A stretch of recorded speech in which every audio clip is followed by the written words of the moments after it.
What's up, y'all? How y'all doing? Best of Joey, Volume 5. All of these, like, I searched up Best of Joey. They're all super long videos, but this one's got the most views. It's 46 minutes long. We're not, we're not doing that. I'll probably do like 10 or something like that. 8, 7. I don't know, somewhere around there.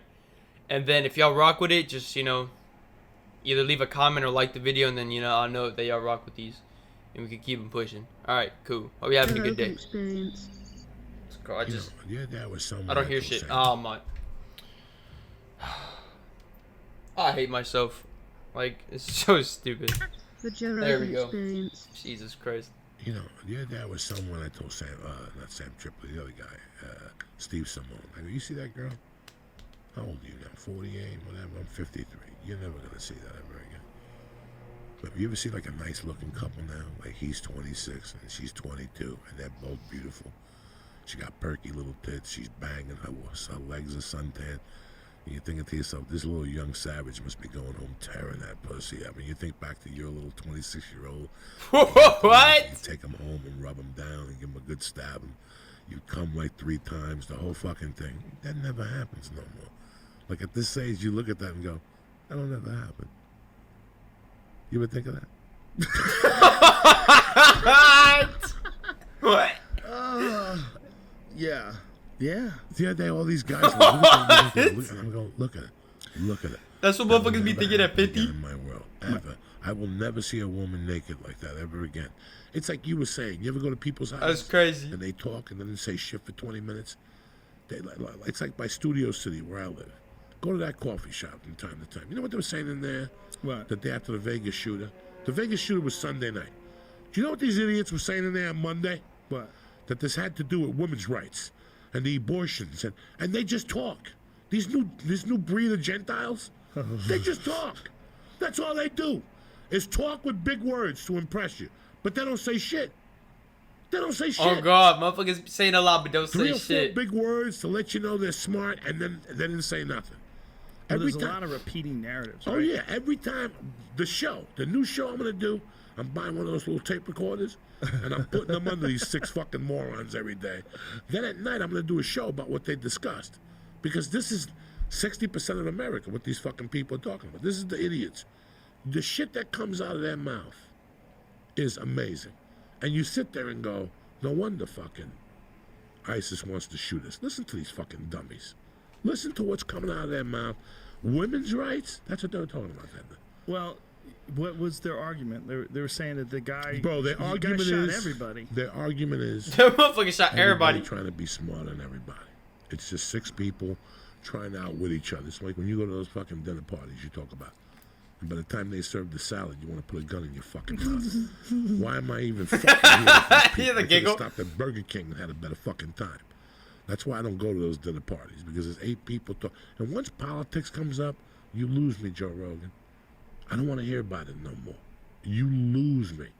You lose me. These new political people talking nonsense, you lose me. Move forward.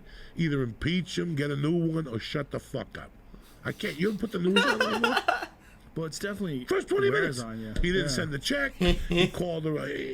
What the fuck, man? Just tell, who gives a fuck? Who gives a fuck? There's got to be something more. There's got to be a seal stuck on a beach somewhere in this fucking country. Something more important than this shit every fucking day. So the politics is over in my world. Religion, I don't want. You're not supposed to talk about politics or religion at those fucking things.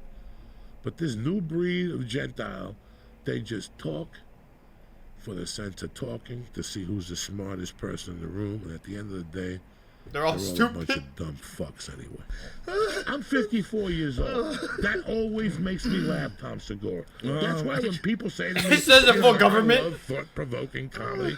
Dog, if it makes you laugh, it's comedy. Yes. It's comedy. Stop with the fucking Do you trying know to that be you smart.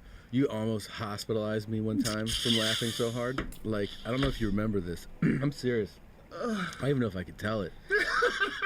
It was backstage. It was backstage at his show.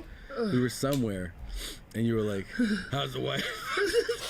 Real good. And I go, "You go, where is she?" And I said some city in Tennessee, maybe Knoxville or Nashville. And you go, Nashville, 96. And you started the story about working the club, and you're like, I just riffed in between shows, some crazy shit. Some chick who was talking, there was 20 people for the first show, Knoxville. It was a Comedy Zone show. He's like, fuck, I'm a kid, yo.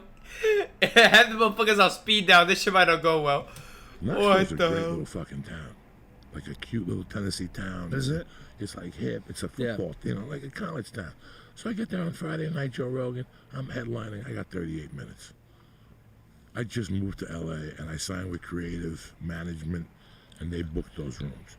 So they were booking me out as a headliner. I was just dying slow dead. So what they did was they put me in one-nighters that paid like $275 a night. They weren't bad. Clark, Tennessee, And we go to this Knoxville for 2 nights, and I go in there, and you know me, dog, I'm fucking crazy. First night I go in there, Friday night, there's 20 people for the first show. And there's a girl, Joe Rogan, that's a 12. With a guy that's a 4. Okay? And it's the gas. Meanwhile, she just turned 21. It's her birthday. Okay? Hi, happy birthday. What's going on here? Because once you start hearing noise, you have to react to it as a comic. And you go, what's going on here? You're 21. I said, you're very beautiful. And then she just went and ran with it and started talking about how her husband pimps her out. He would have fights on, and for $20 you could fuck him in the back room. 20? The fights were on, whatever. I don't know. That on Fridays he would bring Someone was that for 20 I'd do it. Jesus Christ. He would bring a truck with her to the construction site and put a mattress in the back. And at lunchtime, he would let her friends, and she's telling me this. It's like she's talking, and people like just holding their breaths, like, what is going on here? This girl is beautiful, and this retard is just pimping her. So in between shows, I go upstairs to do a line or smoke a joint or whatever the fuck I'm doing. When I come back, I see her by herself, and we start talking. What's going on? Oh my God, I had such a great time. I go, is that stuff true? And she goes, yeah. I go, show me the monkey. And she took me in the woman's bathroom, pulled down her pants. The girl had a monkey that was spotless. It nearly stunk. I ate it. I fingered it or something, and then she sucked my dick. That was it. I went back to my room and I'm like, Jesus Christ, I swear. I go back for the second show, there's 18. But by the time I go back for the second show, Joe Rogan, yo, what the she's sitting in the fuck? back. She's 21, and she's looking at me like this. She's fucked up. And 10 minutes into my spot, because I was headlining, she starts going, I sucked the comedian's dick tonight. And the husband's like, what are you talking about? And she's like, I sucked his dick, and he came in my mouth. He's like, what the fuck are you talking about? The cops had to hold him back, and he's like, I want my $40. That's all he wanted. He didn't care that his wife sucked my dick at this comedy bathroom. Oh, my God. When the cops came, he kept saying, man, somebody's going to get hurt if I don't have my $40. That's a $40 blowjob. Did you come in her mouth? Because if I wouldn't have come, it would have been like 20. All he cared about was the $40, dog. So he told me that backstage at your show, God. and I fucking started hyperventilating. $40 for his wife. This is the world of comedy, ladies and gentlemen. This is the world of crazy fucking comedy. Jesus. Tom's like, I've been there. Crazy?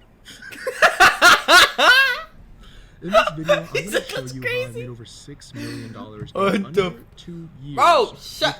Man, I'm not trying to get scammed. She's crying. What? Some of the She's husband crying. called his wife and said, no, he didn't care. He just wanted the $40 for the blowjob. I didn't give it to him. He's got rules. Salute. You gotta stuck. give him that. He's got like a line in the sand. This is He's got, crazy he's got shit. a number. 40 Comedy bucks. is a fucking crazy animal. When you sit at home at night and you think about all the shit we've seen, we've learned a lot. I don't think I ever laughed as hard. Well, that's probably on the that second road. time right there. On that road, we've learned a lot of things. You learn a lot of things about human beings. You learn a lot of things about individuals. You learn some. I remember I did American Home. It's a armed forces place in Idaho. It's part of the Triple Run. And as soon as I walked in and I had to go do a sound check, everybody kept looking at me going, "Hi, how are you? Have you met Sandy yet?" And I go, "No," and they go, and then walk away. You ever see what's the movie with Eddie Murphy when with Boomerang? Yeah. When he goes to the black chick's house, it's 80, and the butler keeps laughing. Remember the butler would go, she wants to see you in the kitchen. He would go, because she knew she was gonna rape him. So every time somebody would refer to Shirley, they go, have you met Shirley yet? Yeah. And you go, no. And they go, oh, and they'd walk away. Well, Shirley, whoever the captain of that base was, the head of the base, she was his wife. And if a band came to town or a comedian came to town, she blew him. That's it. That was the rule. Like, he would sit out there with his fucking military on, with all his shit, and clap. And she'd be in the back, Zukalamink, to the whole band. I mean, this is crazy. So I didn't know about this. She came over and started talking to me, and then she started talking, oh, you're Cuban. I dated a Cuban one time. He had such a big dick. You have a big dick? I mean, it was that quick. It was that quick. Like, she just gets to it. She's like 50. I was maybe like 31. She was maybe 50. Wow. And she just dropped behind the curtain, took the hammer out, and started Zukalamink. I'm sitting there minding my own business. And all of a sudden, somebody comes yelling for her, Shirley, Shirley, Shirley. Now, usually Shirley would get up and stop sucking your dick. Not Shirley. She moved her knees. Like, I had knee on belly. Right. You know when somebody puts knee on belly, you're supposed to move this way? Right. That's what she did with her knees. She kept sucking and just kept moving this way. I tried to take it out of her mouth. She wouldn't let it. She's like, no. Bro, she wouldn't stop till, and they're like, Shirley, we're looking for you out here. Man, This is crazy shit. I can't. I'm overstimulated. I feel like I need psychiatric treatment right now.